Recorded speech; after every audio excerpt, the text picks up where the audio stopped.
So I'm going to explain my answers from the OOP midterm quiz. So first you have the quiz analyzer for student.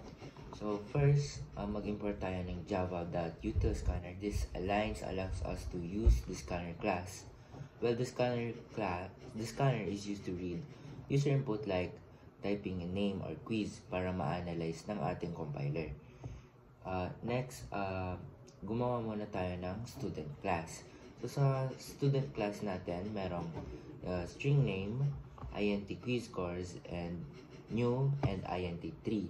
So himay-himayin muna natin. So under ng student, yung string name dito nag-i-store kung saan yung mga pangalan ng mga estudyante, kung ano yung binigay ni user. And the int quiz score is an array that stores 3, kaya meron tayong integer na 3 doon. So next, gawa tayo ng constructor. So here's a constructor. It runs when we create new student object. Well, it receives name, the name of the student, quiz scores, the array of the 3 quiz courses which will be provided by the user, and this name. So yung this dot name at saka this dot quiz scores para lang ma-store yung mga object under it. Next, yung method to compute average. So I identify it double compute average para maging decimal kasi nga double. And we have here int sum is equal to 0. For int score quiz scores, sum plus score. And then return 3.0. Ano meaning nito? So yung compute average calculates the average quiz score and it starts at 0. Kaya nag-initiate tayo ng sum is equal to 0. So the for loop adds all the scores inside the array and then divided by 3 kasi 3 lang naman yung keys na kailangan natin from the user. So 3.0 makes the answer a decimal or the double. Now next, for method of displaying the student information, we have void display info. So makikita natin dyan student quiz information, yung name mo, yung quiz scores, at saka yung mga quiz scores nyo. Pero sa for int is equal to 1 is equal to 0, I is less than quiz scores that length, I post-incriminate. System out print quiz. So meaning nito, lahat ng mga quiz mo from 1 to 3 is magpa-flash sa screen. And last dito sa system out print average, basically ito yung ginawa natin kanina na function which is the compute average, and mari-return dyan kung ilan yung average score mo. Next, for the main class naman, dito yung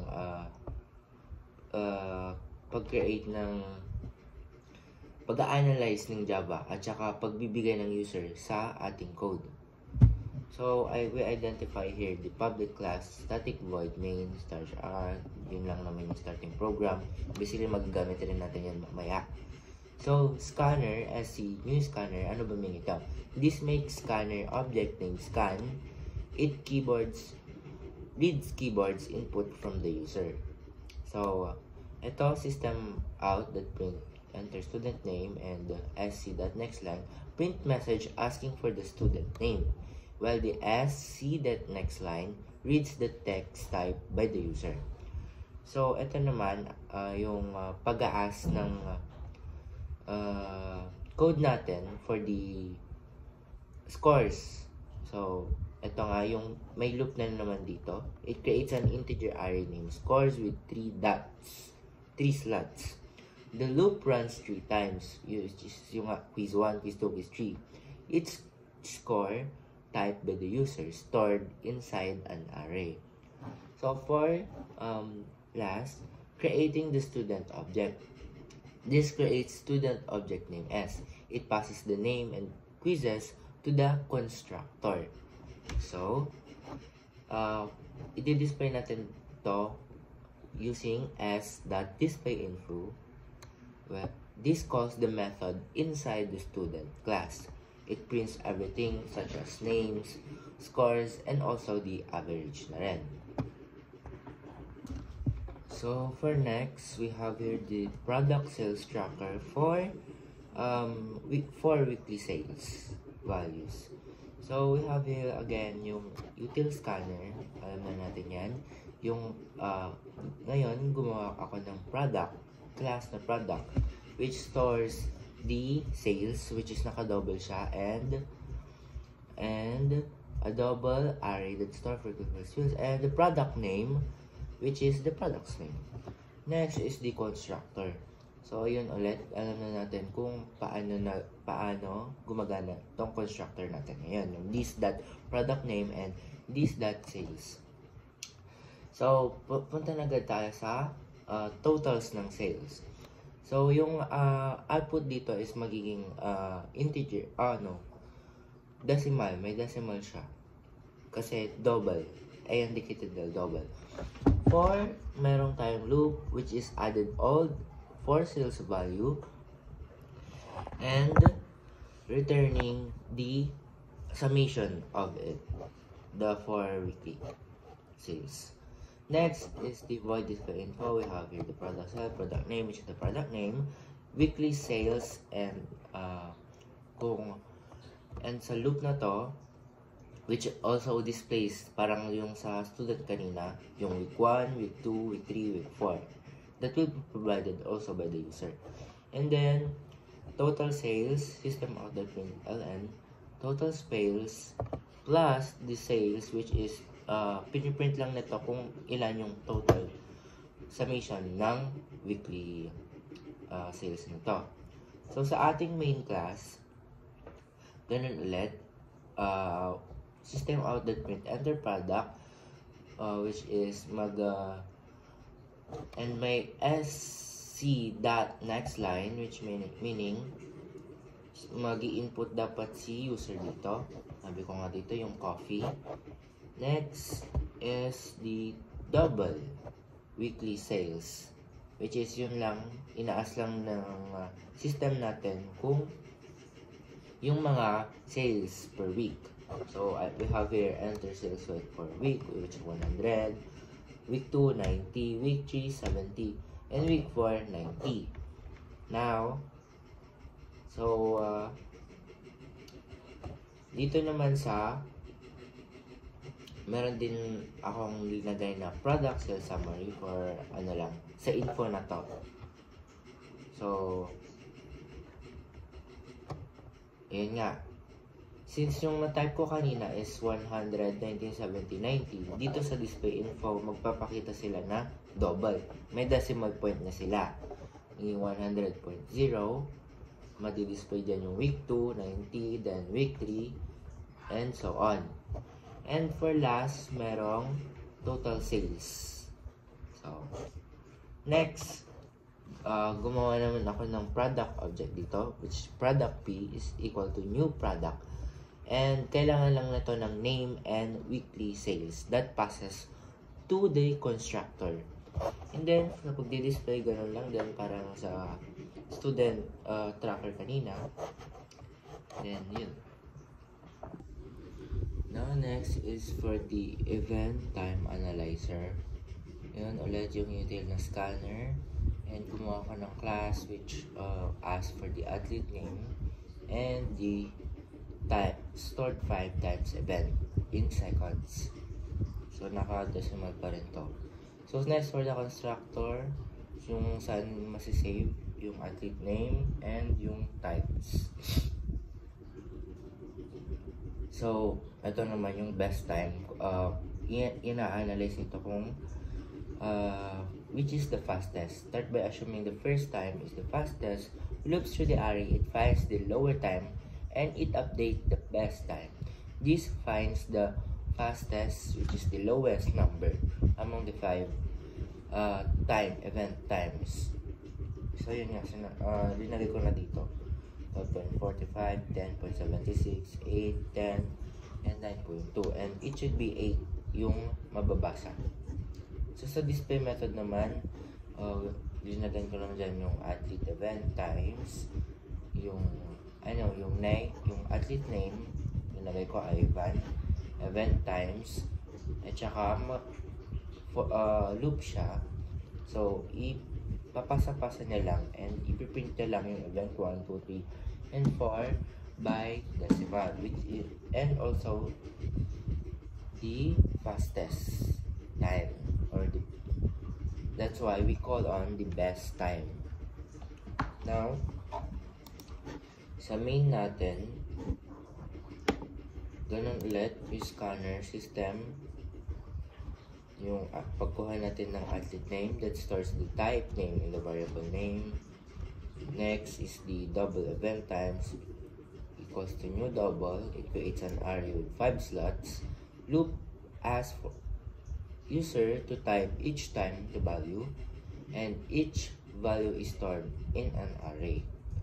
Next is the athlete. This object contains the athlete name and also the event, 5 times event. And for displaying, ganun ulit, a.display info, and so on. Now next, ito, Java program to collect and evaluate ratings for a book. So, under yun ulit yung util scanner, and under the book class, which asks for the title and also the ratings. 4 ratings.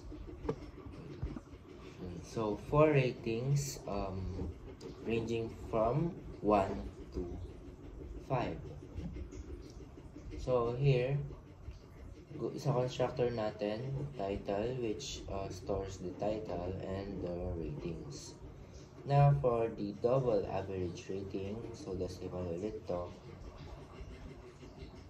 Should be decimal yung linagay ko dito sa mga ratings. Pero, let's see to it na 3.0 silang lahat. 3.0, 4.0, 5.0. Now, next is ito, yung sa for loop lang natin is maglalagay lang tayo ng 4 na ratings. So, next, return double sum over ratings that length. So, kinukuha lang nito yung average. Okay. Once na makuha natin yung summation ng mga ratings, and then, yun. Sabi dito, ratings that length. Kung ilan yung length, yun din yung number ng i-divide sa kanya. So, 4 lang naman yun. So, 4. So, by display naman, yun lang. Pag display lang ng book title and the book title of the book, and yung ratings, which flashes all the ratings, the 4 ratings, and also the average rating. Now, let's move on to the public class.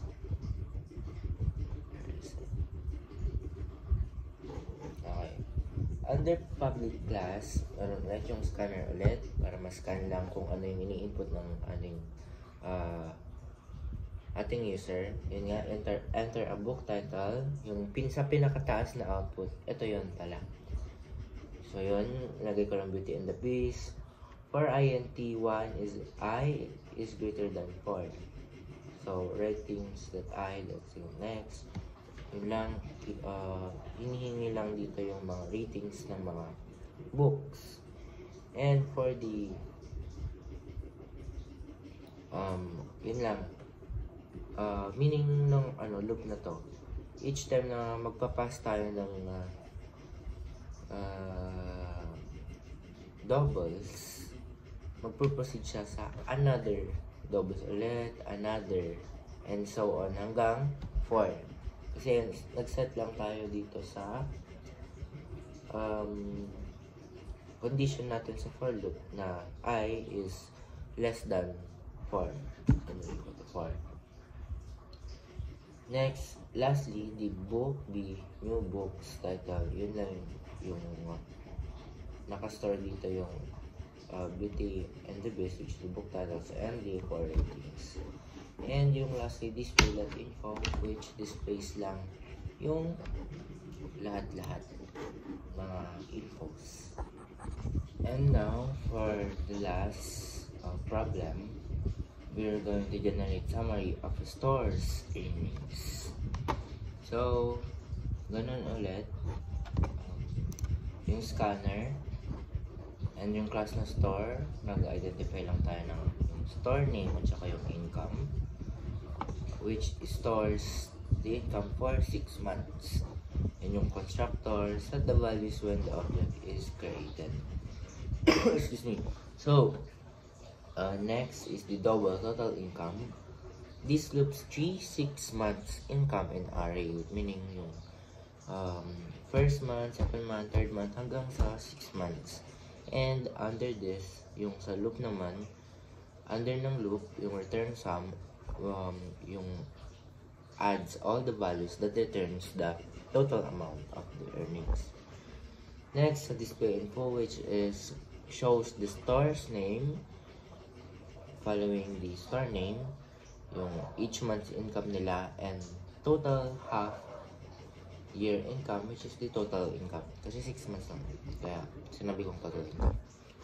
And then, last, sa main class naman, which is the user types the store name, lagay na din natin yung new score, yung system out print, which store the name, user enter 6 income, sa income naman, and then ipa-flash na dito yung mga incomes nila for 6 months. And then create store object and program prints the report. And that's it for my answers. Thank you po.